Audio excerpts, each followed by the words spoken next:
I'm putting 2 tablespoons of vinegar in each quart jar.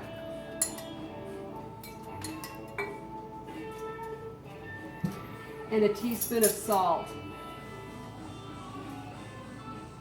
This helps preserve it and make sure there's enough acid to make it safe.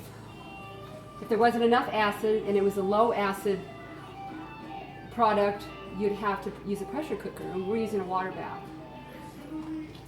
This little gadget goes on there to help keep the side clean, and you pretty much just push them in. These are blanched. They came out of the boiling water. The skins slip off really easily. It's nice to have a container right here for the skins. So one for the skins, and then one for the finished ones. Then you're ready just to start putting them in the jar. Got to get a little rough with these.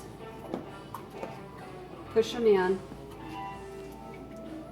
Because I like it full. I take a butter knife and get the air out. And I cut the tomato a little bit too.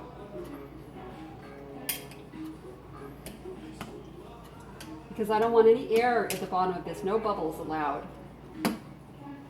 I'm going to leave a 1/2 inch headspace, meaning I only fill the jar up to 1/2 inch from the top. And that's about 1/2 inch right there. Push it in, check for any bubbles. If there's bubbles, you release them. There you go. Now it's ready for, make sure it's clean and there's no tomato on the top. I use a wet paper towel. My lids are being kept warm in water.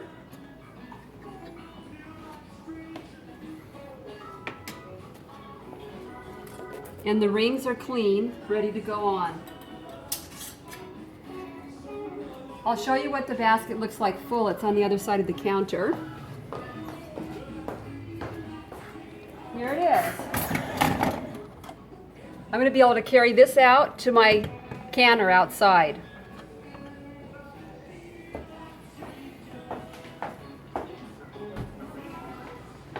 It's nice to have a stove outside to cook on because it does get your house hot.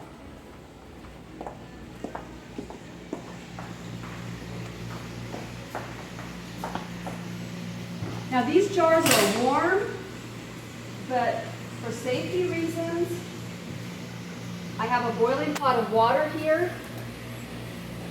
It's about this high. I don't want it to overflow, so it's about 2/3 full. I'm going to take this, set it on here, cook this on the side, so that these jars can acclimate to that hot water. I'm going to let it set here for a couple of minutes. I just find that I have less breakage of the glass if I let the jars acclimate to the water.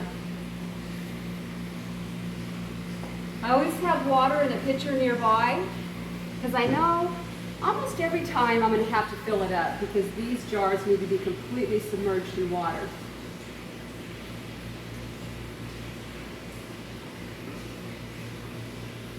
Go.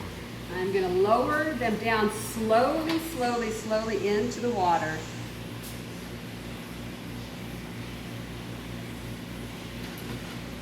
That is pretty good. I estimated the water level and it's pretty much where it should be. I'm going to push those handles down a little bit. I was explaining and thinking a little bit more about the way I arrange the jars. The jars aren't exactly round. So when you arrange them in the basket that you submerge them in, you want to make sure the glass isn't touching the next bottle. So each bottle has a little bit of room in between them. And sometimes you have to twist the bottle just a little bit so that it's not touching the next bottle. You don't want them clanging together. I'm going to cover it. Once it comes to a full boil, I turn my timer on 35 minutes.